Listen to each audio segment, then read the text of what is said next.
الرجيم بسم الله الرحمن الرحيم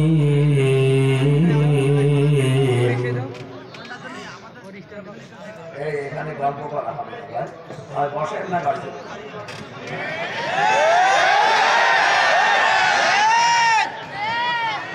এটা নামিয়ে দেন আপনারা বসতে দিতে পারেন না, মানুষকে দাওয়াত দিয়েছেন, দেখে তো কত মানুষ দাঁড়িয়ে আছে।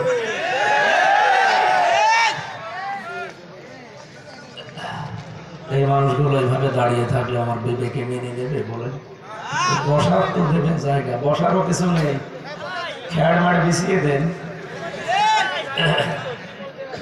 ঠিক আছে, এদের আর উপায় নেই, যেটুকু জায়গা কিন্তু জানতাম না যে এত ছোট মাহফিল। কথা বললো যে বিশাল আয়োজন। ঠিক আছে, যেভাবে আছে কষ্ট করা লাগবে, 1 ঘন্টা সময় দেওয়া লাগবে, কিন্তু কথা বলা যাবে না। আমার অনুরোধ এইটা রাখা লাগবে যে কথা বলা যাবে না। আপনি যা করেন করেন, আর ওনা লাগবে খিচুড়ি দেবেন, কিন্তু কথা বলবেন না। এটা রাখা যাবে? এই নির্দেশ আমার বানানো নাকি? আল্লাহ বানানো। কোরআন শুনতে হলে চুপ থাকা লাগে। কে বলছেন বলেন তো? 1 নম্বরে চোখ থাকবেন, 2 নম্বরে দিলের কান লাগিয়ে শুনবেন। 2টাই ইবাদত। যেহেতু আল্লাহর হুকুম 2টা, সুতরাং 2টাই ইবাদত। খুব খেয়াল করে শুনবেন।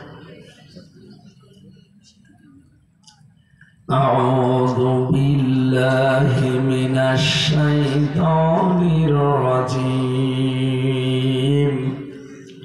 বিসমিল্লাহির রহমানির রহিম। ইন্নাহু মান ইয়াতি রাব্বাহু মুজরিমান ফাইন্না লাহু জাহান্নাম লা ইয়ামুতু ফিহা ওয়া লা ইয়াহইয়া। সাদাকাতা ইয়া রাব্বানা। আল্লাহুম্মা সাল্লি আলা। এই ভেতরে ওঠাউঠি করে কে গো? বসে বসে। আল্লাহুম্মা সাল্লি আলা মুহাম্মাদ।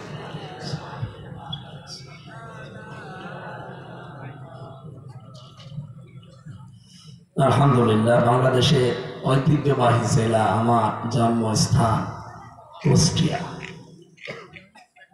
মিরপুর থানার অন্তর্গত পোড়াদহ ডাঙ্গাপাড়া মাদ্রাসা ময়দানে 25তম 3 দিন ব্যাপী ঐতিহাসিক তাফসীরুল কোরআন মাহফিলের সমাপনী রজনীর স্বনামধন্য সভাপতি আমার আরাফাতের ভাই জনাব হাজী শরীফউদ্দিন জোদ্দার। এই কথা বলে কে গো?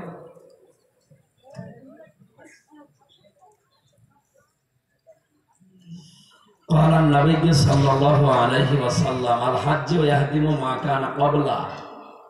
নবীজি বলেন, কেউ যদি হজ করে আর ওটা যদি কবুল হয়, ওর পেছনের যত অপরাধ আল্লাহ সব মাফ করে দেয়। সুতরাং একটা নিষ্পাপ মানুষ পাওয়া গেল নাকি? কি আপনাদের বিশ্বাস হচ্ছে না? উনি যে নিষ্পাপ, এখন হজ করলে মানুষ চিন্তা কথা আলাদাভাবে আল্লাহকে শুনিয়ে আসে।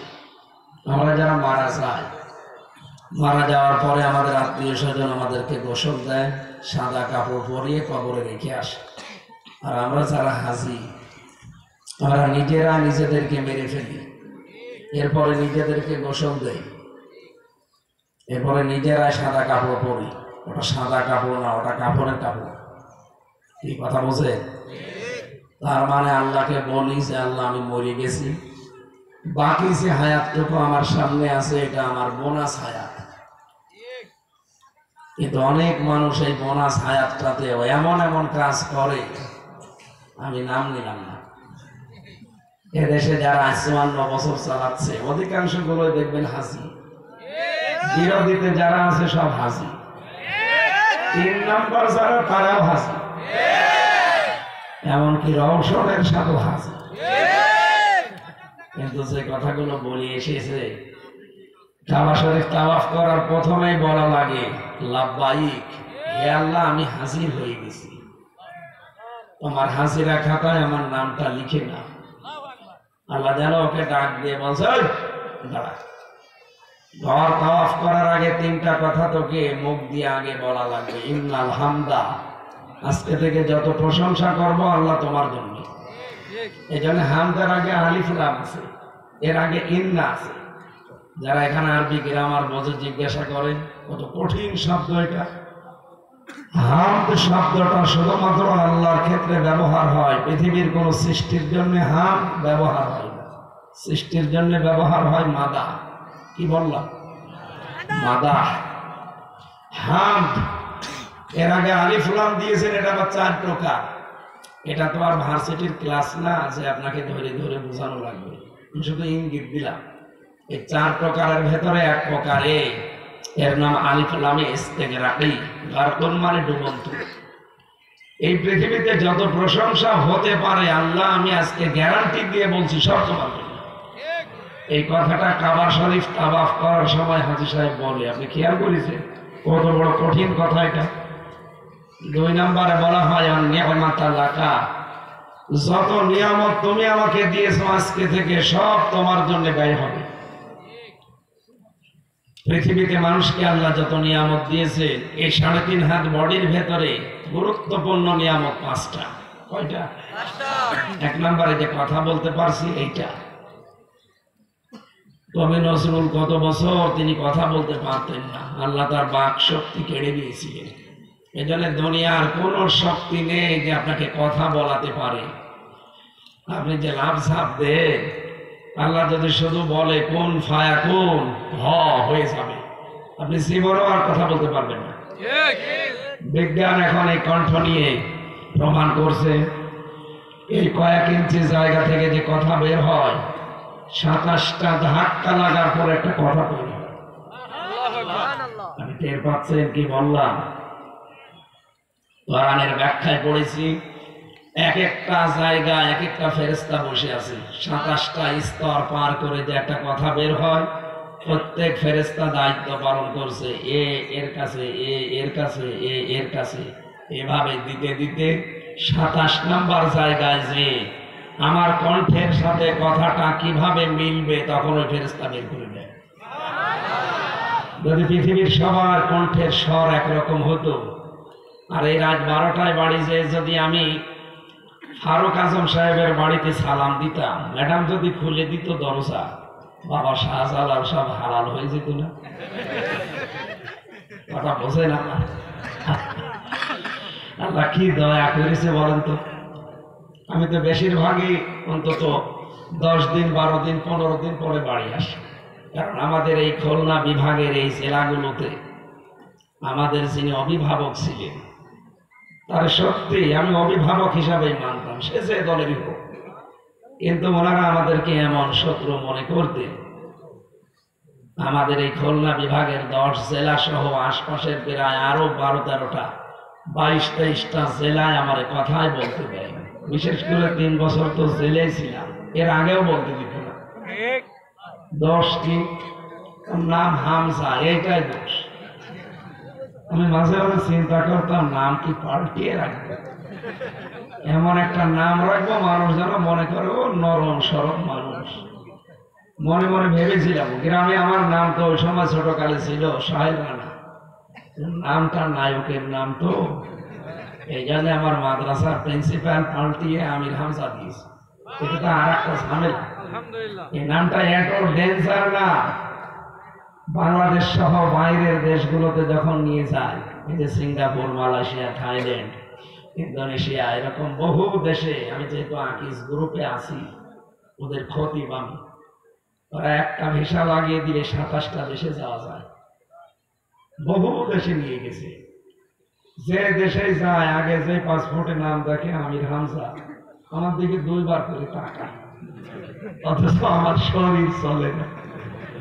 কি কি দেখেন কি না, হামজা নামে নাকি পাকিস্তানের একটা কি আছে না, না ওই যে ক্ষেপণাস্ত্র, এর নাম নাকি হামজা। এই কারণে সিঙ্গাপুর, থাইল্যান্ড এবং অন্যান্য যে দেশগুলোতে গেলাম এরা ভয় পায়, বলে ওরে বাবা বাবা হামজা না জানি এর ভেতরে কি বোমা আছে। এই নামটার কারণে আমাদের হানিফ সাহেব এবং আমাদের ইনু সাহেব এই দুইজন এই জেলাগুলোতে ঢুকতে দিত না। কি হয়েছিল আমার না ঢুকে? আপনারা শত বন্ধ করেছেন, বিশ্বের দরবারে কোরআনের কথাগুলো বললা আল্লাহ সহজ করে দিয়েছে। কিন্তু যারা বাধা দিতেন কই, তারা কই? আজ তো তাদের বাড়ি ঘরও আপনারা আটকাতে পারেন না। বাড়ি ঘর গুলো এখন শ্মশান হয়ে যাচ্ছে। এটা যে হচ্ছে বা হবে ১৫০০ বছর আগে কোরআনে দিয়েছেন আল্লাহ। ফাতিলকা বুয়ুতুহুম খাওবিয়াতাম বিমা যালামু। আল্লাহ তাআলা বলেন, হে নবী, এটা সূরা নমলের ভেতরে আছে, ১৯ নাম্বার পারা, ২০ নাম্বার পৃষ্ঠা, ৭ নাম্বার লাইনের ৫২ নাম্বার আয়াত। আল্লাহ তাআলা বলেন, হে নবী, আপনি এগুলো দেখেন না? এই যে এই সেই ঘর, এই ঘরগুলো কি বিমা যালামু, এই ঘরগুলো জুলুম করা হতো। এই কারণে আল্লাহ পুরা ঘর বাড়ি অফিস আদালত জালেমদের যা ব্যবহারযোগ্য সবগুলো আল্লাহ খাওবিয়াতান উজাড় গৃহ বানিয়ে দিয়েছে, জনশূন্য পরিত্যক্ত।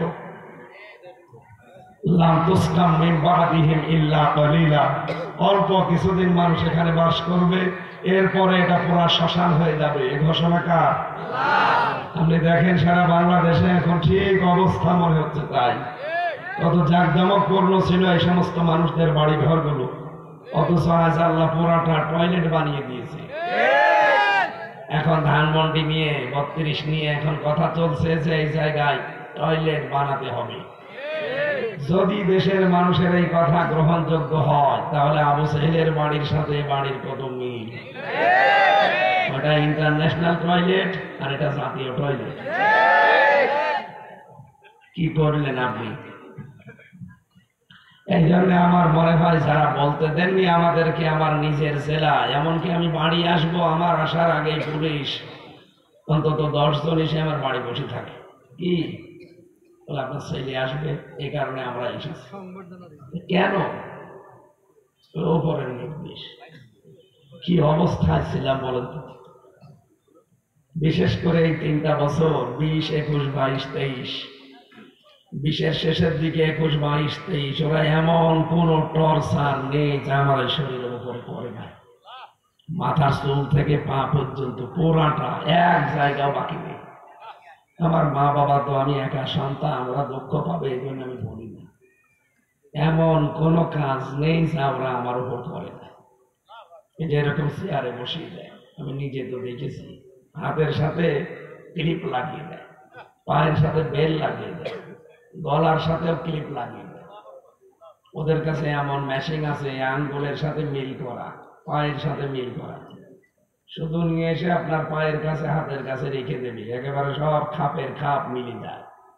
শুধু সুইচ টিপ দেবে, কখন যে আঙ্গুলের এই নখগুলো খুলে গেছে আপনি টেরও পাবেন না। ফিনকি দিয়ে যখন রক্ত বের হবে, তখন আপনি যেই চিল্লা পাল্লা করবেন, তখন পাতলা লবণ ছিটিয়ে দেয়। শুনতে যত সহজ মনে হচ্ছে, বিষয়টা অত সহজ। এই যে নখগুলো কি সুন্দর দেখতে লাগছে না? নতুন নখ, আমার পায়ের যে নখ। আমার আগে যিনি রিমান্ডে ছিলেন দেলাওয়ার ভাই, তার গরম করে লজ্জাস্থানে ঢুকিয়েছে, তার পুরুষাঙ্গ নষ্ট হয়ে গেছে। পরবর্তীতে চিকিৎসার মাধ্যমে আল্লাহ আবার ফেরত দিয়েছে। নিজে চেয়ারে বসিয়ে রাখলে তো শুধু হয়, চারিদিকে এভাবে ক্লিপ দিয়ে আটকাবে, চোখটা কালো কাপড় দিয়ে মেরে দেবে, দিয়ে একটা সুইচ টিপ দেবে, ১ মিনিটে ১২০ বার ঘুরবে। আপনি ১ মিনিট পরে দেখবেন যে দুনিয়া ৩-৪টা দেখা যাচ্ছে। আপনি হাসতেছে, বাস্তবতা কত কঠিন আপনি টের পান। এই যে আর শরীর আমার ভালো হয় না, ৩টা বছর ওরা আমার জেলে রাখে না। জেলের ভেতরে জেল, তার নাম সেল, এর ভেতরে আবার আর এক সেল, তার নাম ফাঁসির কন্ডেম সেল, ওই জায়গায় রেখেছি। যোগাযোগ করতে দেয়নি ৩ বছর। আমি জানিও না যে আমার দাদা মরে গেছে। 15 দিন পরে এক কারারক্ষী যে বলছে আপনার কোন বুড়ো যেন মরে গেছে। পরে শুনলাম তো আমার দাদা, আমার নানি মরে গেছে, তাও 1 মাস পরে এক কারারক্ষী যে বলছে আপনার এক বুড়ি মরে গেছে। কে জানি না। পরে আমার কোর্টে তুললো 6 মাস পরে একদিন শুনলাম আমার নানি নেই, আমার চাচা তো ভাই নেই, এক শালা নেই। কত মানুষ যে বিদায় নিয়েছে আমি জানি। এত কিছু এর শরীরের ওপরে গেছে, খাওয়া দাওয়া তো দিতই না। আমাদের ডায়াবেটিস হয়েছে এই কারণে, কারণ খাওয়া দাওয়ার কোনো নিয়ম নীতি ছিল না, যা ছিল ও খাওয়া যায়। সকালবেলা কয়েকটা পচা ছোলা দিয়ে যেত, আর দুপুরবেলা 1 মুঠ ভাত দিত, তা মনে হচ্ছে কেউ মাখিয়ে দিয়েছে। তারপরও তো জেলখানার ভেতরে আমার ওই কন্ডেম ছেলে ফাঁসি, ওখানে আমার মাওলানা মামুনুল হক ছিল, উনি বহু উপকার করেছে। ওনার খাবার আমার খাবার একই, কিন্তু খাবারটা গরম করার একটা মেশিন ছিল ওনার কাছে। 10,000 মানুষের খাবার, কত স্বাদ হতে পারে টের পাচ্ছে। তারপরও মাছের ভেতরে শুধু তেলাপিয়া আর পাঙ্গাস, তাও মনে হয় 10 দিন আগে মরে গেছে সেটা। আর তরকারির ভেতরে শুধু মিষ্টি কুমড়া, জোরে বলেন সুবহানাল্লাহ। এই ছিল খাবার। এই 3টা বছরে আমার শরীর যে কত রোগ বাধা পেতেছে, এখন যে স্বাভাবিক না, কথা বলতে গেলে যে কণ্ঠ বসে যায়, বুক ব্যথা করে, আবার ডায়াবেটিস হয়ে যায় 27, 29। এই জন্য ডাক্তাররা বারবার বলছে 10টার পরে আর জেগে থাকবেন না, তাহলে মাথার এই সাইড ড্যামেজ হয়ে যাবে। একবার রংপুরে ড্যামেজ হয়েই গিয়েছিল, এবার দেখেননি ভিডিওতে। এরপর থেকে বারবার মাহফিলগুলোতে বলছে যে ভাই আমরা তাড়াতাড়ি করবো, আমার অন্তত ঈশার পরে তুলে দেন, রাত 9:30, 10টার ভেতরে যেন মাহফিল শেষ হয়ে যায়। সাইদ সাহেব করতো না মাহফিল, কিন্তু আপনারাও কথা দিয়েছিলেন ঈশার পরে তুলে দেবেন। আমি তো এসেছিলামও ঠিক মতো, আপনারা এত দেরি করবেন আমি জানতাম না। এই জন্যে নিজের জেলার অনুষ্ঠানগুলো আমার নিতে মনে পড়ে না, এরা আমার রাগ করিয়ে ফেলে। কত বড় বড় অনুষ্ঠানে আল্লাহ নিয়ে যাচ্ছি, কি বলেই দিয়েছি। চট্টগ্রাম প্যারেড ময়দানের উপরে তো বাংলাদেশে মাহফিল নেই, আছে? মানুষই হয় 12 লাখ 15 লাখ। এই জায়গায় রাত 9:30টায় মাহফিল শেষ হয়ে যায় কেন, কিভাবে হয়? আপনি এই কয়জন মানুষ কন্ট্রোল করতে পারেন না, আর সেখানে 15 লক্ষ মানুষ কিভাবে কন্ট্রোল করে? ওদের লিখে দেয় প্রধান বক্তা বা দেশা, সাইদি সাহেব যেভাবে করতো ওইভাবে ঠিক চলছে। যারা আমার মনে হয় আগামী থেকে আমাদের জেলা বা আশপাশে এটা যে রেকর্ড হচ্ছে সারা দেশে যাবে, আমার অনুষ্ঠানগুলো যারা নেবেন আমাকে একটু বাঁচিয়ে রাখেন, কারণ আমার অবস্থা ভালো। যে গরু দিয়ে চাষ করে খাবেন, গরু যদি দিয়ে চাষ করবেন কি? তার মানে আমি তো গরু নাকি না? গরু।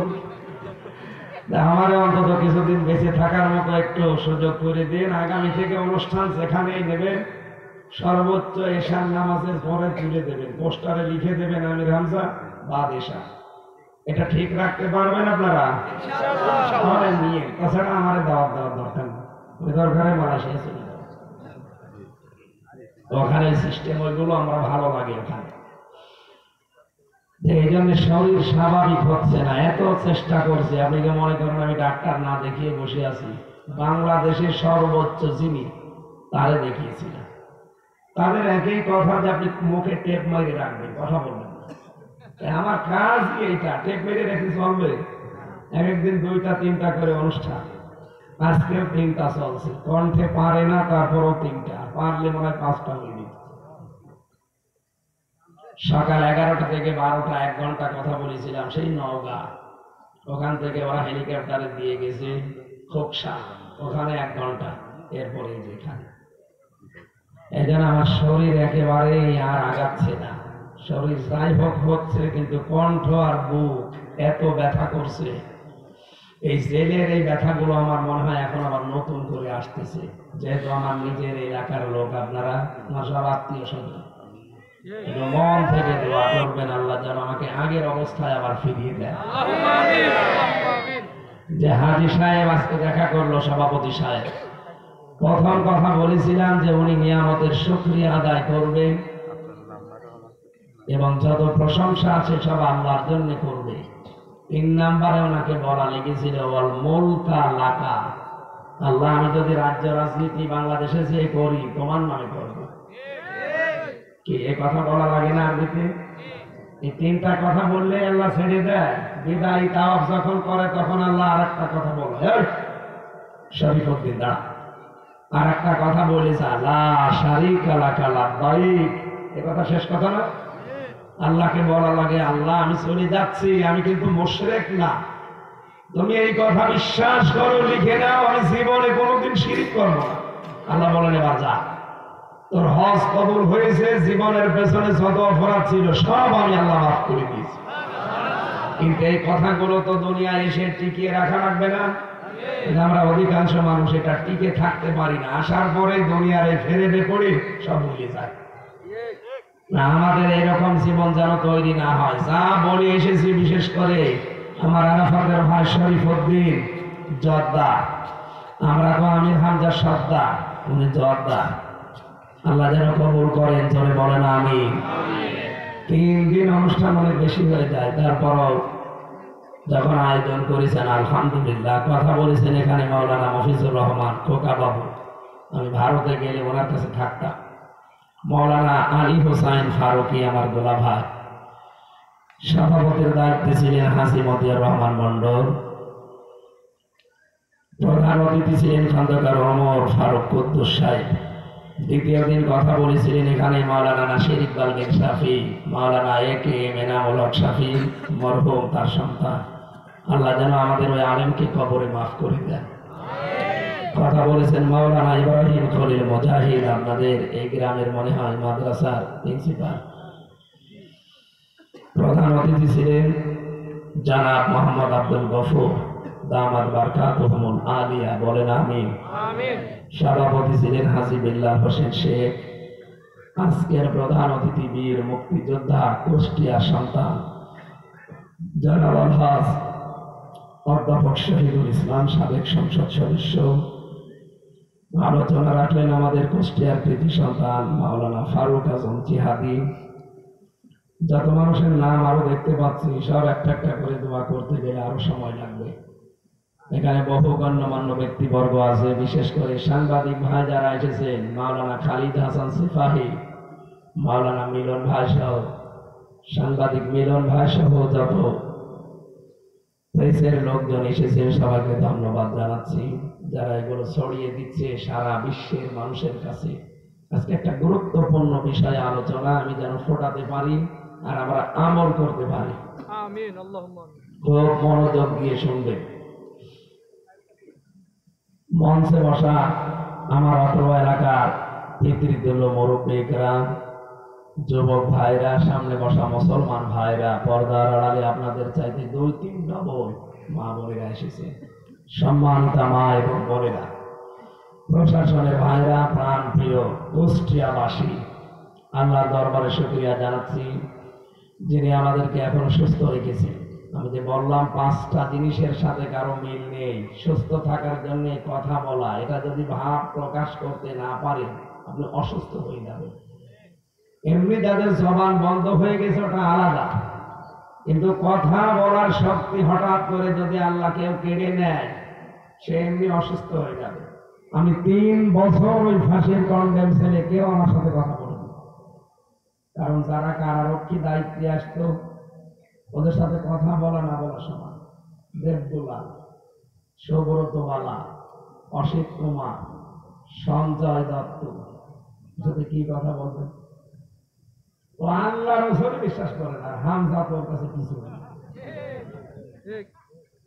এরপরে সিসি ক্যামেরা দেওয়া, ফাঁসির কন্ডেম সেল, 24 ঘন্টা তালা লাগানো। কি করেছিলাম আমি? আমি কি মার্ডার মামলার আসামি? আমি জেনার মামলার আসামি? বলেন কি কোরআনের কথাগুলো বলতাম, এই আমার অপরাধ, তাই বলে আপনি এত কষ্ট দেবেন? আর তারপরও যদি মুসলমান কারারক্ষী দিতে হতে মনে 2-1টা কথা বলতে পারতাম। দেয় সব হিন্দু। একদিন বললাম যে ভাই 24 ঘন্টায় তো তালা লাগিয়ে রাখে, একটা বই এনে দেন একটু পড়ি। ও বাবা, নিয়ে এসে দিল বঙ্গবন্ধুর আত্মজীবনী। ছাতা ফেলে আমি করবো কি? পরের দিন বললাম যে এই বই না, আরেকটা ভালো বই দিন। ওই দিন দিল বঙ্গবন্ধুর চীন সফর। কি করবো, কিছু তো করার নেই, ওইটাই পড়া যাবে। আর এক বই কয়বার পড়া যায়? বললাম যে এসব বই দেবেন না ভাই, ভালো বই থাকলে নিয়ে আসবেন। ও আল্লাহ, পরের দিন নিয়ে এসেছে বঙ্গবন্ধুর চীন সফর, ছেলেবেলা, এই সমস্ত বইগুলো একটা একটা করে নিয়ে আসে। আমি রাগ করে একদিন বললাম যে ভাই, আপনি আমার ফাঁসি চাই, এই বইটা দিতে পারবেন? পড়তে নেই, আপনি নিয়ে এসেছেন। আমি মেজর ডালিম বলছি এই বইটা একটু নিয়ে এসেছি। বলছে না, এসব বই দেওয়া যাবে না, এসব বই বাজারে চলে না। বললাম আপনি কালকে থেকে আর না এসে অন্তত একটা মুসলমান কারারক্ষী পাঠিয়ে। দেখি তার পরের সপ্তাহে এসেছে একজন আশরাফ, এখানে নাম লেখা আছে। চিন্তা করলাম যাক, এর ভেতরে আর কিছু না থাকে, ইমান আছে। এই ভাই, আপনি কাজ করেন, আমাদের দুইটা বই নিয়ে আল্লাহর ইশারাও দুইটা তাফসীর আমারে নিয়ে এসে দিল লাইব্রেরি থেকে, একটা তাফহিমুল কোরআন, একটা ফি জিলালিল কোরআন। পৃথিবীতে 42টার উপরে তাফসীর আছে। আমি বিশ্ববিদ্যালয়ে থাকাকালীন দেখেছিলাম, সবচাইতে বেশি পছন্দ আমার এই দুইটা, ফি জিলালিল কোরআন আর তাফহিমুল কোরআন। আল্লাহ মনে হয় ওর হাত দিয়ে বেশি বেশি ওই দুইটা নিয়ে এসেছে। এরপরে এই যে জনাব এটিএম আজহারুল ইসলাম, জামাত ইসলামের সহকারী সেক্রেটারি জেনারেল ছিলেন, নাম শোনেন লোকটা? উনি কিভাবে সংবাদ পেয়েছে যে হামজা এখানে আছে, কারারক্ষীর দিয়ে একটা বই পাঠিয়েছিল, কারাগারে রাখবেন, জয়নাব আল গাজালি। একটা মেয়ে মানুষ যে ইমানের পথে এত শক্ত থাকতে পারে, এ বইটা আমি 7 বার পড়েছি। যত পড়ি মনে হয় আমার ইমান যা ছিল আরো বেড়ে। মাঝে মাঝে মানুষ হিসাবে তো এমনি একটা চিন্তা দুশ্চিন্তা আসতো যে আল্লাহ তুমি আসো তো। এই পড়াটা পড়তাম, দেখলাম আল্লাহ একটা মেয়ে লোক ইমানের উপরে টিকে থাকতে গিয়ে যদি এত কঠিন পরীক্ষা দিতে পারে, আর আমি একটা পুরুষ মানুষ, যা হয়ে যায়। পরবর্তীতে ওনাকে বললাম আর একটা বই পাঠান স্যার। উনি এটি পাঠিয়েছে প্রোডাক্টিভ মুসলিম, যারা জ্ঞানী মানুষ আছেন, শিক্ষিত, এই বইটা কিনবেন। পারিবারিক জীবন থেকে আন্তর্জাতিক জীবন পর্যন্ত পুরাটা আপনি বাধ্য হবেন নিজেকে সংশোধন করতে। প্রোডাক্টিভ মুসলিম। আর কি বললাম, কারাগারে রাখবেন, কিভাবে একটা মেয়ে লোকের যে কেটেছে 24 ঘন্টা, তিনিও আমার মতো ফাঁসির কন্ডেম ছেলে ছিলেন। কিছুদিন আগে ডক্টর হাফেজা আফিয়া সিদ্দিকা, আমার এক মুসলিম বোন, আমেরিকার কারাগার থেকে ছাড়া পেয়েছে। এই মহিলাটা ইমানের উপরে টিকে থাকতে গিয়ে যে কি করেছে, আপনি আশ্চর্য হয়ে যাবেন। প্রতিদিন 8 থেকে 10 জন করে হায়নারা তাকে ধর্ষণ করত, প্রত্যেক দিন। দুর্বল করে ফেলেছে বোনটাকে, কিন্তু এখন তিনি ইমানের উপরে টিকে আছেন। আল্লাহ রাব্বুল আলামিন তার জীবনের এই কষ্টের কারণে যেন পরকালে তাকে জান্নাত দান করে। প্রথম যে জিনিসটা মানুষের মেলে নাই, যে কথা বলা। আমি যখন কথা বলতে পারতাম না, অটোমেটিক অসুস্থ হয়ে যেতাম এমনি। এখন মাঝে মাঝে বলতাম কারারক্ষী ভাই, আপনাকে আমি কিছু দেবো, আমার তো বাড়ি থেকে টাকা পয়সা পাঠায়, কিছু দেবো, আপনি আমার শুধু হাসপাতালে নিয়ে চলেন। ওখানে যেহেতু আল্লামা সাইদি সাহেব আসে, অন্তত আল্লাহর ওলি কবে মরে যাবে ঠিক নেই, আপনি আমার নিয়ে চলেন, ওনার কাছ থেকে একটু দোয়া নেই। দেখা হয়েছিল 10 মিনিটের জন্য, তারপরে শুনলাম যে মারা গেছে। কারণ ওখান তো একদিনের সংবাদ একদিনে যায় না, পরের দিন যায়। আল্লাহর ওলি মাথায় হাত দিয়ে একবার দোয়া করেছিল 10 মিনিট। আমার মনে হচ্ছে এখনো হাতটা আমার মাথার উপর লেগে আছে। বলেছিল হামজা, যদি চট্টগ্রাম আর খুলনায় যেতে পারো বের হয়ে, আমি আর বের হতে পারবো কিনা জানি না, তবে বের হতে যদি পারো চট্টগ্রাম আর খুলনায়, দুইটা নাম আমার ভালো মনে আছে। এই 2 জায়গার মানুষকে বলবা যে আমি সাইদি কোনোদিন কোরআনের কথা বলতে পিছপা হইনি, তোমারেও আমি নির্দেশ দিচ্ছি কোনোদিন কোরআনের কথা গোপন করবা না।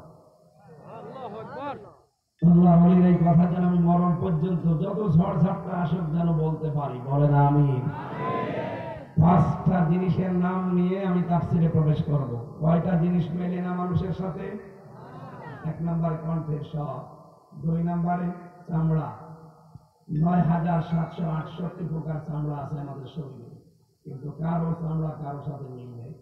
আমি দেখেন এই ভাইয়ের চামড়ার সাথে আমার চামড়া মনে হচ্ছে মিল আছে না, চামড়া একই রকম, কিন্তু ওনার চামড়া কেটে গেছে, কেটে গেছে। আমার চামড়া নিয়ে লাগিয়ে দেন, পছন্দ হবে। চিকিৎসা বিজ্ঞান তাই বলছে। ওনার এই চামড়া ভালো বানাতে হলে ওনার এই ৯,৭৬৮ প্রকার কোন চামড়া কেটে ওনারে লাগিয়ে দেওয়া লাগবে। এটা তারা আল্লাহ বোঝাতে চায় মানুষ, পৃথিবীতে কেউ কারো বোঝা মরণের পরে বহন করবে না।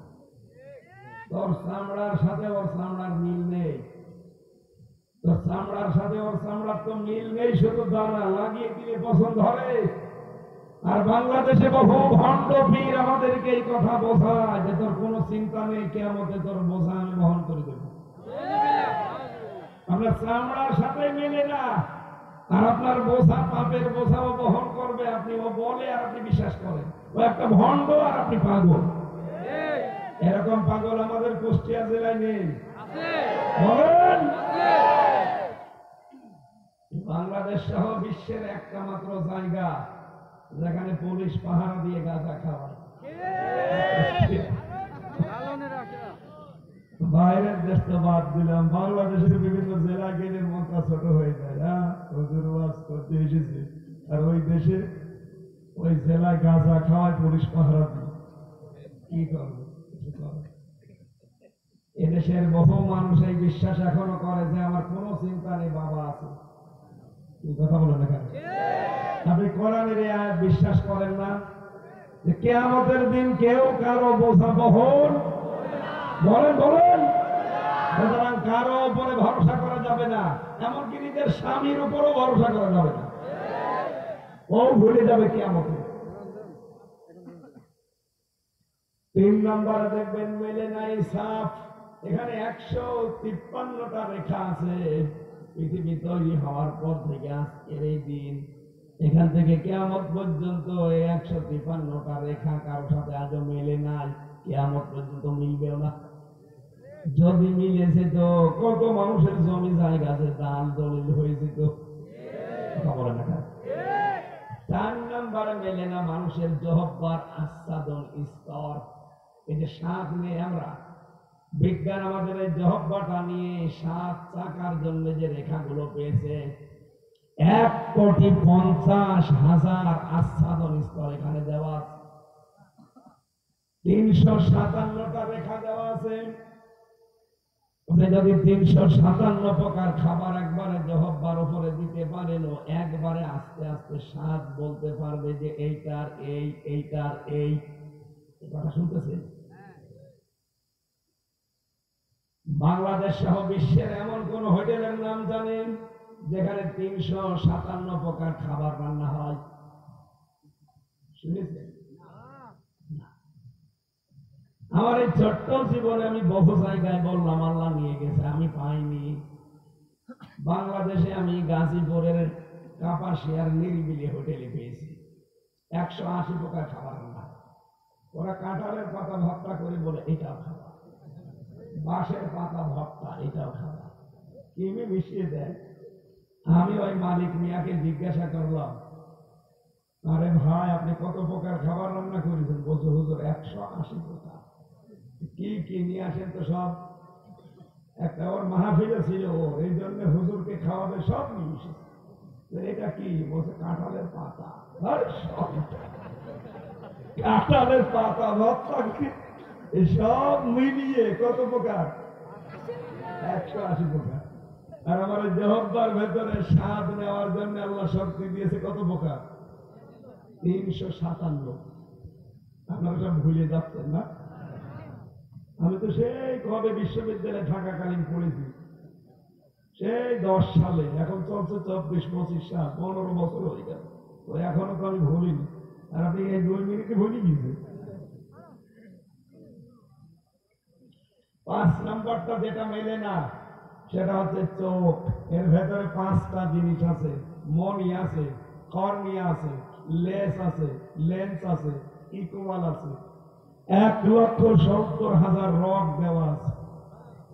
এগুলো সব মাথার সাথে পুরা শরীরের সাথে সেট করা। এই মাথার প্রথম জায়গা আপনি ভাঙবেন, এই খাপড়িটা দেখবেন এখানে ফ্রন্টাল লব আছে, অক্সিপিটাল লব আছে, প্যারাইটাল লব আছে, মোটর কর্টেক্স আছে, সেন্সরি কর্টেক্স আছে, বাক শক্তি আছে। এখানে ৭০,০০০ তার পেঁচানো। আমার মনে হয় মানুষের শুধু চামড়াটা ফেলে দিলে শুধু তার আর তারই দেখতে পাবে। একটু তার খোলা মানুষ দেখবেন বিভিন্ন ডাক্তারের কাছে থাকে, শুধু চামড়া ফেলা আছে, মনে হচ্ছে শুধু ইঞ্জিনিয়ার তার বসিয়ে দিচ্ছে। বিজ্ঞান প্রমাণ করছে যদি একটা তার কারোর অকেজো হয়ে যায় লোকটা পাগল হয়ে যাবে।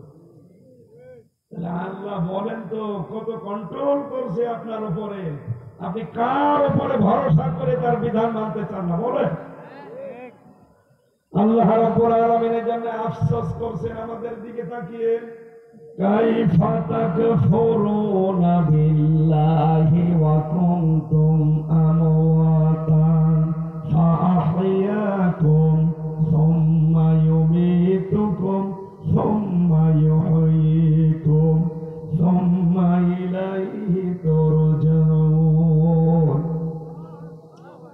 রাব্বুল আলামিন বলেন মানুষ কুফরি করে, আমার সাথে নাফরমানি করে, আমারে মানতে চায় না। কেমন করে? আপনি আলেন না? কাইফা শব্দ ব্যবহার হয় 19টা কারণে। বালাগাত মান থেকে আছে 19 কারণে কাইফা শব্দ ব্যবহার করা হয়। প্রথম কারণ হচ্ছে যেই কথাটা আল্লাহরও বিশ্বাস হতে চায় না এরকম কোন সেন্টেন্সের আগে কাইফা ব্যবহার করা হয়। আল্লাহ বলেন আমারও বিশ্বাস হয় না যে মানুষ আমার সাথে নাফরমানি করে, অথচ মৃত ছিল। কি ছিল? ও তো দুনিয়ায় আসার আগে উল্লেখ করবো এরকম কোন জিনিসই ছিল না। কথা বলেন ঠিক কিনা? আপনি মায়ের রেহেমে আসার আগে উল্লেখ করার মতো হামজা এরকম কিছু ছিল? আল্লাহ এইটা স্মরণ করাচ্ছেন, এই তুই তো মৃত ছিলি, তোরে উল্লেখ করবো এরকম কিছু তুই ছিলি না, আমি নিজে তোরে জীবন দিলাম। এরপরে দুনিয়ার জীবন থেকে আবার তোরে মরণ দেব, আবার তোরে আমার কাছে ফিরে আসা লাগবে। এই যে বাক্যের প্রথমে আল্লাহ দিয়েছেন কাইফা। কি দিয়েছেন? আল্লাহরও বিশ্বাস যেখানে হয় না যে মানুষ আমার সাথে নাফরমানি করতে পারে, আল্লাহ বলেন আমারও বিশ্বাস হয় না। অথচ আমরা এখন দেখছি আমরা অনেকেই নাফরমানি করছি। কথা বলে না কেন? এই জন্য এই গোপন জায়গায় আমি আঘাত দিলাম। সাবধান ভাই, আপনার হাতে কিচ্ছু নেই, এমনকি আপনার নাকও আপনার কথা শোনে না। কথা বলে না কেন? আপনার চোখ শোনে না। আপনি যদি বলেন আমি চোখ বন্ধ করে থাকলাম আমি দেখবো, দেখতে পাবো কেন? চোখ যে আপনার। পায়খানায় বসে যদি বলেন আমি নাক ধরবো না, আমার নাকে যেন দুর্গন্ধ না আসে, শুনবে? নাক বলবে বেটা আগে ধর। তার মানে নাকও আপনার কথা শোনে না, চোখও আপনার কথা শোনে না, কানও আপনার কথা শোনে না। পুরাটা কন্ট্রোল করছেন কে? ওই আল্লাহর কোরআন থেকে আমরা একটা আয়াত পড়েছি, সূরা তাহা ৭৪ নম্বর আয়াত। আমার এই মাথার ভেতরে আয়াত সম্পর্কে যত তথ্য আছে, আমি যত লেখাপড়ায় আয়াত নিয়ে করেছি, আমার তো মনে হয় ১-১.৫ ঘন্টা না, কিয়ামত পর্যন্ত যে আয়াত নিয়ে আমি আলোচনা করি কিয়ামত এসে যাবে, শেষ হবে না। এত কথা আছে। আমরা এবার তাফসীর আকারে বের করবো ইনশাআল্লাহ। আপনারা চলে যাবেন? চলে যাবেন? শেষ করে যাবেন না ইনশাআল্লাহ? আমি ১ ঘন্টা সময় নিয়েছিলাম, যেভাবেই হোক আমি সামারাইজ করে ফেলব। আজকের আলোচনাটা সাজিয়েছি কোরআনে কারীম থেকে। যে যে অপরাধ করবে আল্লাহ তাকে ওই মাত্রা অনুযায়ী ওই জায়গায় পৌঁছাবে। এখানে যারা বসে আছে প্রধান অতিথির, যেহেতু উনি আসতে পারেন না, ওনার পক্ষ থেকে এসেছে, উনি বাংলা শিক্ষিত মানুষ হয়তো নাকি, ওনাকে জিজ্ঞাসা করি, সভাপতিও বাংলা শিক্ষিত। এখন যদি বলি যে জান্নাত কয়টা, একবারে বলবে ৮টা। বলবে না? এনারে যদি বলে জাহান্নাম কয়টা, বলবে 7টা। কোথায় পেয়েছে? ওই 1, 2, 3, 4 যে ইসলাম শিক্ষা ছিল ওইটা, ওটা আমিও পড়েছি। কোরআনে কারীম পড়তে গিয়ে দেখি না জাহান্নাম 7টা না, জান্নাত 8টা না। জাহান্নামও একটা, জান্নাতও একটা, কিন্তু এই স্তর আল্লাহ সাজিয়েছে। এই কোরআনে জাহান্নামের স্তর পেয়েছি 70টা, আর জান্নাতের স্তর পেয়েছি 100টা। আমরা সচরাচর জানি কয়টা? 7টা 8টা। এটা কিন্তু জাহান্নাম না, এটা একটা স্তর। এগুলোর দরজা বলা হয়, স্তর বলা হয়। এর দলিল কোথায়? সূরা হিজর 14 নম্বর পারা 3 নম্বর পৃষ্ঠা 6 নম্বর লাইনে আছে 44 নম্বর আয়াত। আল্লাহ রাব্বুল আলামিন বলেন লাহা সাবাতু আবওয়াব। এই লাহা হার মারজা জাহান্নামের দিকে, সাবাতুন মানে 7, বাপ মানে দরজা, আল্লাহ দিয়েছেন আবওয়াব। আল্লাহ পাক বলেন জাহান্নামের দরজা 7টা। তাহলে এই ধারণা যাদের আছে যে জাহান্নাম 7টা, এটা ভুল। জাহান্নাম কয়টা? একটা। আরো জোরে একটা। বলেন বলেন। একটা। এর দরজা পেলাম কয়টা? 7টা। এই যে প্রাইমারি স্কুল আছে আপনাদের এখানে, 1 থেকে 5 পর্যন্ত পড়ায়, 5টা ক্লাসরুম আছে না? কথা বলেন না কেন? যে যেই ক্লাসে পড়ে তাকে সেই দরজা দিয়ে ঢোকা লাগে। ক্লাস 1-এ পড়ে, ও 5-এ যে বসে আছে, ও ক্লাস নিলে কিছু বুঝবে? ওরে ওই ক্লাসে যেতে হলে এখন 4 বছর পড়া লাগবে। এই কথা বলেন না কেন? তাহলে জাহান্নাম কয়টা? আরো জোরে। স্তর বাপ দরজা কয়টা? আপনার এখন এখানে আসার কারণ কি? আপনি আজকে বুঝে শুনে বাড়ি যাবেন কোন দরজা দিয়ে প্রবেশ করার মতো যোগ্যতা আপনার হয়েছে। এখন যদি বলো হুজুর জাহান্নামের কথা বললেন, জান্নাতের কথা বলতে পারেন? জান্নাতেরটা পরে বলছে, আগে দেখি যে আয়াত পড়ে যেটা জাহান্নামের আয়াত। আল্লাহ রাব্বুল আলামিন বলেন ইন্নাহু মাইয়াতি রাব্বাহু মুজরিমান ফাইন্না লাহু জাহান্নাম। অবশ্যই যে অপরাধী হয়ে, পাপিষ্ঠ হয়ে, গুনাহগার হয়ে তার রবের কাছে যাবে, আল্লাহ পাক তাকে দেবেন জাহান্নামে। কোথায়? জাহান্নামে। লা ইয়ামুতু ফিহা ওয়া লা ইয়াহইয়া। লোকটা সেখানে মরবেও না, বাঁচবেও না, বাঁচা মরার মাঝে থাকবে। এই যে জাহান্নামের যে দরজার কথা বললাম, স্তরের কথা 7টা। লিকুল্লি বাবিম মিনহুম জুজউম মাকসুম। দুনিয়ায় যে ধরনের কাজ করবে তার জন্য আল্লাহ ওই স্তরটা রেডি করে রেখেছেন। আমরা আজকে এখান থেকে জেনে বাড়ি যাব, আমি কোন স্তরে যাবার মতো যোগ্যতা অর্জন করলাম। যদি একটাও না থাকে আলহামদুলিল্লাহ, জান্নাতের আমি 8টা বলবো, যদি থাকে আলহামদুলিল্লাহ। কথা বলে দেখেন। জাহান্নামের যে দরজাগুলো আছে, তার প্রথম নাম্বার দরজার নাম হচ্ছে জাহান্নাম। কি নাম? জাহান্নাম। এর প্রথম নাম্বার দরজার নাম জাহান্নাম। এটা সূরা নাবার 21, 22, 23 নাম্বার আয়াতে আপনি পাবেন। রব্বুল আলামিন বলেন ইন্না জাহান্নামা কানাত মিরসাদা লিত্তাগিনা মাবা লাবিসিনা ফিহা আহতাবা। অবশ্যই জাহান্নাম একটা ফাঁদ। এটা কি? একটা ফাঁদ। এই জাহান্নাম নামক দরজা দিয়ে, এই ফাঁদ দিয়ে আমি আল্লাহ তাদেরকে আটক করব। দুনিয়ায় যারা সীমা লঙ্ঘনকারী, কি লঙ্ঘন? যারা সীমা লঙ্ঘন করে, এদেরকে আমি প্রবেশ করাবো। 2 নম্বরে যারা অস্বীকারী। কি অস্বীকারী? যারা সত্যকে অস্বীকারী। তাহলে জাহান্নাম নামে যে দরজা, এই দরজা দিয়ে যাওয়ার গুণ পেলাম কয়টা?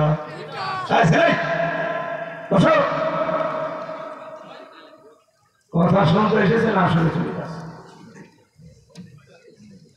এটা ক্লাস চলছে, এই ক্লাস থেকে আজকে কিছু নিয়ে যাওয়া লাগবে। কথা বলেন না কেন? আমি সিল দিয়ে গেলাম, আপনি শুনিয়ে বাড়ি চলে গেলেন, কিছু দেওয়ার সময় নিতে পারলেন না। এরকম মাহফিল প্রতি বছরে 10টা দিলেও লাগবে। অন্তত ক্লাস থেকে কিছু নিয়ে যান। কথা বলেন না কেন? প্রথম নাম্বারে জাহান্নাম নামে যে দরজা, এই দরজা দিয়ে তারা ঢুকবে যাদের 2টা গুণ আছে। আপনি মিলান তো, বাংলাদেশে গুণের মানুষ নেই। যারা সীমা লঙ্ঘন করে, আর যারা অস্বীকার করে, নবীজি বলেন কুল্লু উম্মতি ইয়াদখুলুনাল জান্নাহ ইল্লা মান আবা, আমার প্রতিটি উম্মত জান্নাতে যাবে তবে আবা ছাড়া। সাহাবী বলেন কিলা ইয়া রাসূলুল্লাহ মান আবা, আবা কি? নবীজি বললেন মান আতানি দাখালাল জান্নাহ ওয়া মান আসানি ফাকাদ আবা, যে লোকটা আমাকে অনুসরণ করে সেই লোকটা জান্নাতে যাবে আমার সাথে, আর যে লোকটা আমার অবাধ্য সেই আবা, সে জাহান্নামে যাবে। তারপরে এখান থেকে প্রমাণ পেলাম অস্বীকার করা মানে রাসূলের আদর্শকে অস্বীকার করা। তাই কথা বলে না কেন? এবার নিজের সাথে মিলান আপনার আদর্শকে। এবার আমি জানি আপনার মন খারাপ হবে। যে সূরাটা পড়লাম সূরার নাম তাহা। সূরার নাম কি? তাহা। এটা নবীজির নাম। ঠিক। ওরা কোরআনে আল্লাহ এরকম নবীর নাম দিয়েছেন ৯৯টা। কয়টা? বিশেষ নাম আছে ৭টা। কয়টা? ৭টা। তার ভেতরে তাহা একটা।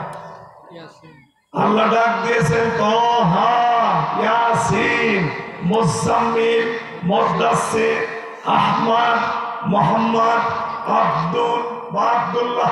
কয়টা? ৭টা। বলেন বলেন ৭টা। আরো আনুষঙ্গিক নাম আপনি পাবেন। ওই যে সূরা আহজাবের ৪৪, ৪৫, ৪৬ নাম্বার আয়াতে আছে রব্বুল আলামিন ওখানে ৫টা নামে নবীকে ডাক দিয়েছেন। ইন্না আরসালনাকা শাহিদাও ওয়া মুবাশশিরাও ওয়া নাযীরা ওয়া দাঈয়ান ইলাল্লাহি বিইযনিহি ওয়া সিরাজাম মুনীরা। বলেন আল্লাহু আকবার। আল্লাহু আকবার। তাহলে নবীর নাম আমরা প্রথম পেয়েছি তাহা। কি পেয়েছি? তাহা। আরো বলেন তাহা। এই নামে আল্লাহ তার নবীকে ডাক দিয়েছেন, সেই সূরা থেকে পড়লাম।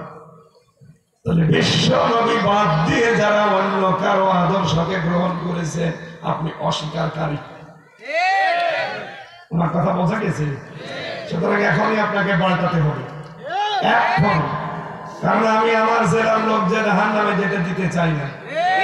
দেখতে পাচ্ছি কোরআনের আয়াতের এই চোখে লাগিয়ে সূরা হাদীদ ২৮ নম্বর আয়াত, ইয়া আইয়ুহাল্লাযীনা আমানুত্তাকুল্লাহা ওয়া আমিনু বিরাসূলিহি। এই যে ওয়া আমিনু বিরাসূলিহি আয়াতের ব্যাখ্যা যত মুফাসসির আছে সবাই একমত যে রাসূলের আনুগত্য করা, রাসূলের আদর্শ বাদ দিয়ে অন্য কাউকে মানা যাবে না। সুতরাং এই বাংলাদেশে যারা বিশ্ব নবী বাদ দিয়ে অন্য কাউকে আদর্শ মানেন আপনি লিখে নিতে পারেন আপনি জাহান্নামী। এই শব্দ কথাগুলো বলা হয়তো এই কারণে জেলে রেখেছি। আমি যদি এই কথা বলতাম এই আয়াত গোপন করে যে যা ভালো লাগে যা তাই করেন, কিয়ামতে আমি আছি, অসুবিধা নেই। কি কথা বলেন এখানে? আমার জেলে না, সরকারি চাকরি দিয়ে দিত। আমার ধরার পরের দিনই ওরা বলেছিল যা যা বলতে বলছি এইগুলো শুধু ম্যাজিস্ট্রেটের কাছে যে বলবেন, তাহলে আপনাকে বিশ্ববিদ্যালয়ে ওলামা লীগের সেক্রেটারি বানাবে। ওই শয়তানি সেক্রেটারি হওয়ার কোনো দরকার নেই। ওই সময় এমনিতে আমি আকিস গ্রুপে ছিলাম, আমি তো লালে লাল। ওই সময় আমার গাড়ি দিয়েছিল দিকে না কোটি টাকার উপরে, বেতন দিতে ওরা লক্ষ লক্ষ টাকা, যা লাগতো আমার পরিবারে সব দিয়ে দিত। এরপরে ওদেরকে যদি বলতাম আমার এখন 20 লাখ টাকা লাগবে, সব চেক লিখে দিত, দিয়ে দিত, জিজ্ঞাসা করতো না কি হবে। এত ভালোবাসতো মালিক আমার নিজে, এত বিশ্বাস করতো আকিজের বড় ছেলের কাছে। এই শয়তানরা এমন একটা ঝামেলায় ফেলে দিল, গাড়িটাও প্রশাসন নিয়ে আদালতে দিয়ে দিল। আর আমার ধরার পরের দিনই আমার বাপরে বললো যে 50টা মামলা দেব, এক্ষুনি 10 লাখ টাকা নিয়ে আসেন। বাবা তো গ্রাম্য মানুষ, ও ভয়তে মনে করছে আমার একটা ছেলে মেরে ফেলবে, তাড়াতাড়ি করে শেষ বেশ করে টাকা দিয়ে দিয়েছে। শয়তানরা কি কথা ঠিক রেখেছে, টাকাও নিয়েছে, পরের দিন মামলাও দিয়েছে। এই যে কথাটা শক্ত ভাবে বললাম, এটাকে আমার বানানো কথা না। আপনার আদর্শ ঠিক নেই আর আপনি নামাজ পড়ে রোজা রাখেন, সূরা হাদীদের ২৮ নম্বর আয়াত থেকে বাদ দিয়ে দিন। যারা তাফসীর পড়তে পারে তাদেরকে জিজ্ঞাসা করেন, হয়তো জানার পরে অনেক আলেম গোপন করে রাখবে, আমি জানি না। আমার তো ঠট কাটা, কে খুশি হবে নারাজ হবে আমার দেখার দরকার নেই।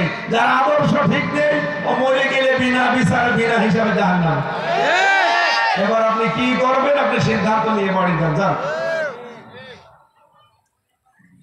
দ্বিতীয় নম্বরে, তাহলে আবা অস্বীকারী রাসূলের আদর্শকে যারা অস্বীকার করে, বিশ্ব নবীর আনুগত্য যারা করে না, এই মানুষগুলো আবা এরা জাহান্নামে যাবে। আর বাকি যারা রাসূলের আনুগত্য করে চলে, তার রিসালাত মেনে চলে, তার আদর্শ মেনে চলে, এই মানুষগুলো হচ্ছে নবীদের সাথে জান্নাতে থাকবে।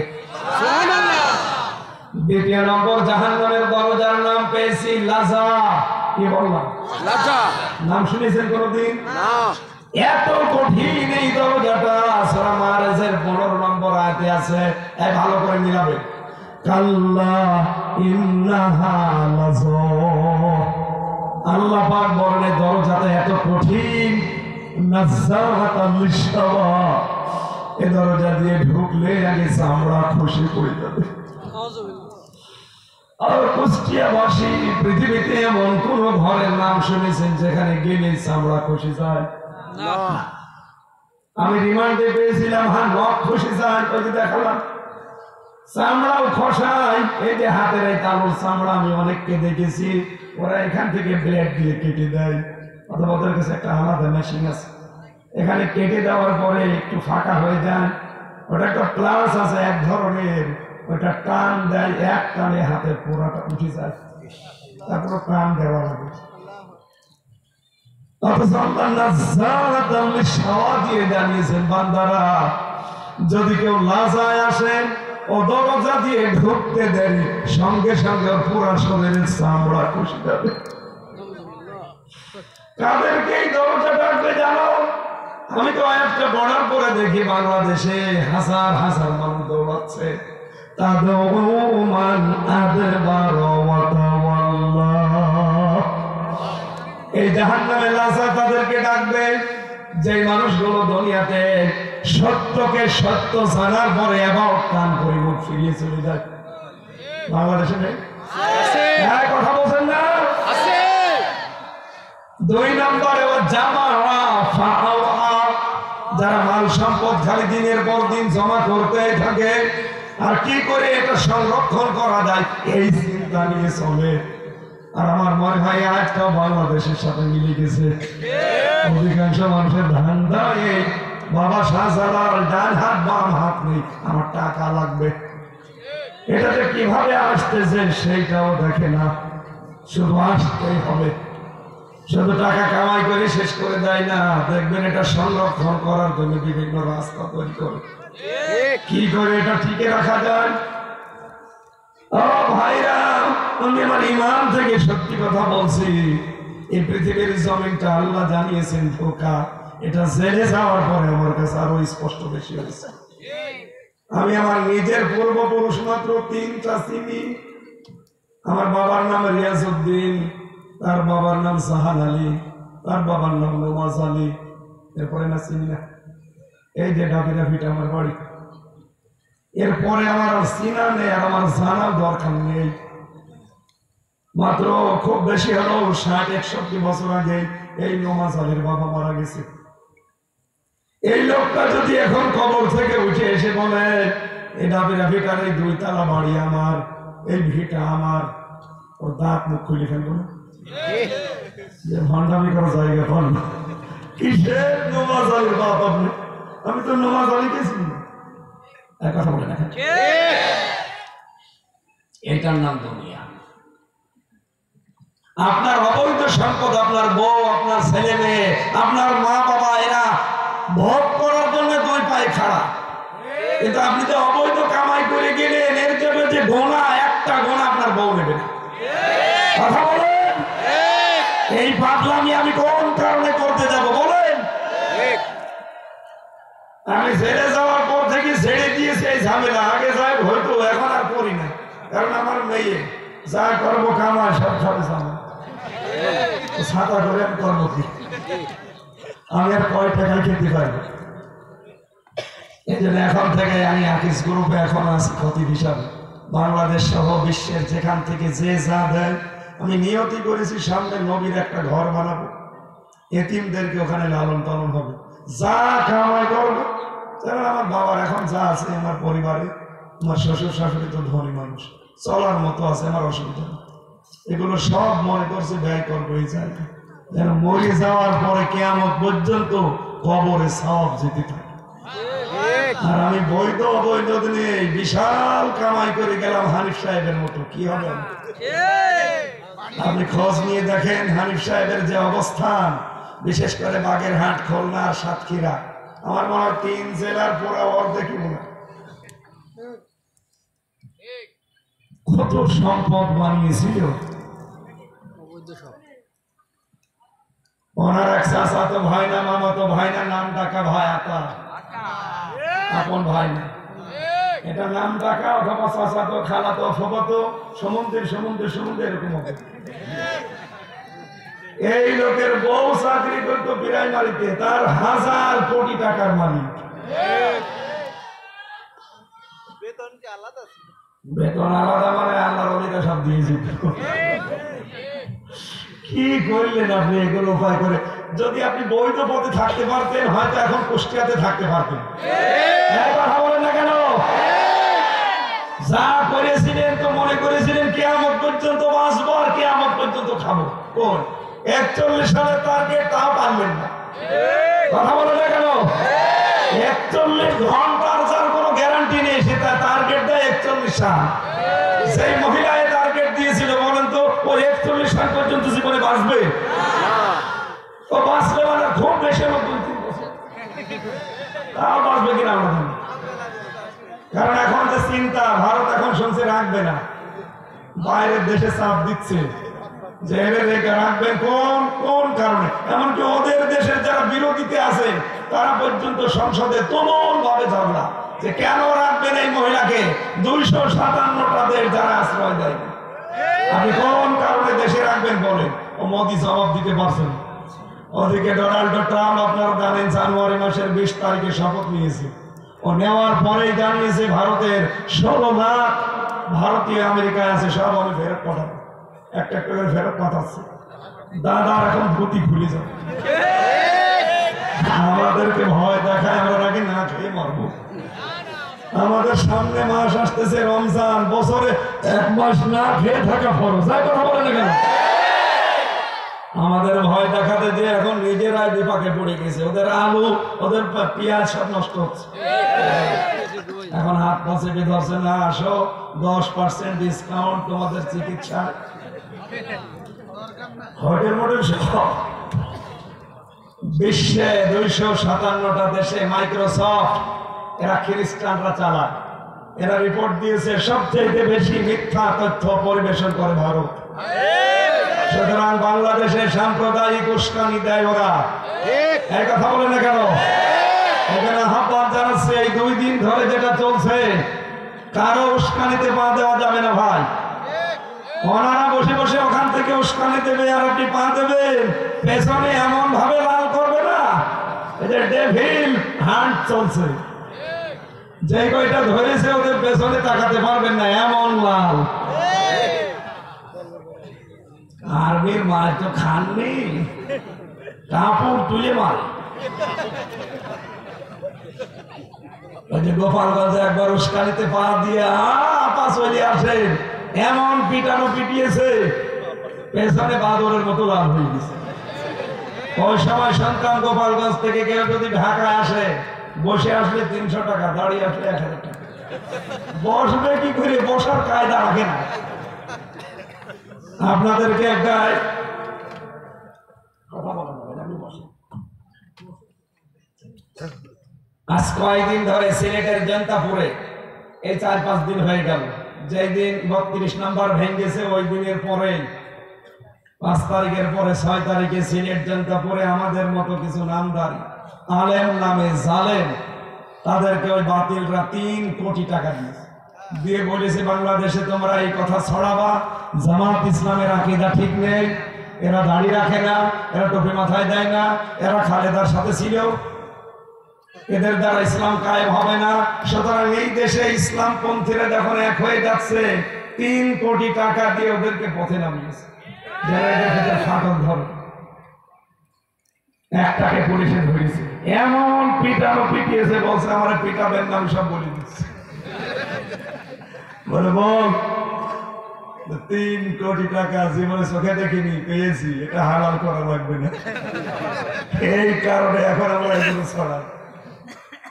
এই জন্য ইসলামপন্থী যারা আমরা মুসলিম আছে, আলেম ওলামা আছে, যে দল করেন ভাই, আপনার দল আপনার কাছে রাখেন।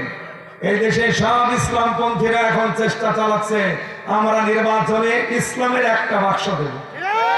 হ্যাঁ, কথা বলেন না কেন? 54 বছর তো অনেক কিছুই দেখেছি, শান্তি পাইনি। এখন শুধু বাকি আছে এইটা দিয়ে দেশ চললে কেমন দেখা যায়, এটা দেখতে চাই না আমরা। কারা কারা চান দেখতে? লিল্লাহি তাকবীর।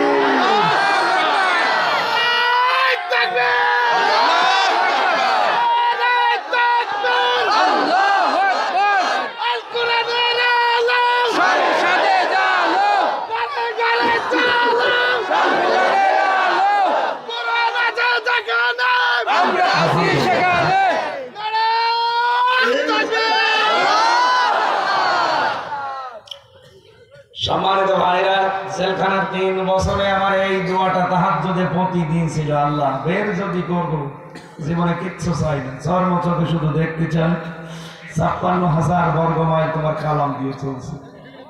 যেহেতু আমি বিশ্বাস করি, ওই সময় আমি অসুস্থ ছিলাম, ওই সময় আমি মজলুম ছিলাম, আর নবীজি জানিয়েছে মজলুমের দোয়া আল্লাহ ফেরত দেয়নি। সুতরাং আমি বিশ্বাস করি আমার দোয়া কবুল হবে। আমি চর্ম চোখে দেখতে পারবো যে বাংলাদেশ কোরআন দিয়ে চলছে। সেই অবস্থার সামনে কিন্তু প্রায় চলে এসেছে।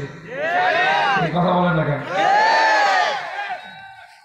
আগস্টের 5 তারিখের আগে এই দেশে মাত্র 100 জনের 15 জন মানুষ বলতো যে আমরা কোরআনের বিধান চাই।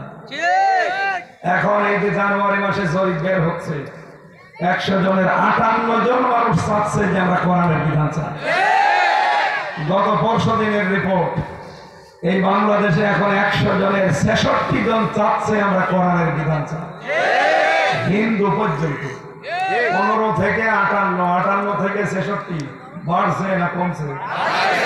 আর কিছুদিন যেতে দিন, এদেশের 100 জন মানুষ বলবে যে আমরা কোরআনের বিধান চাই। কারণ বাপ দাদার আইন দিয়ে বহু কিছু দেখেছি, কিচ্ছু হয় না।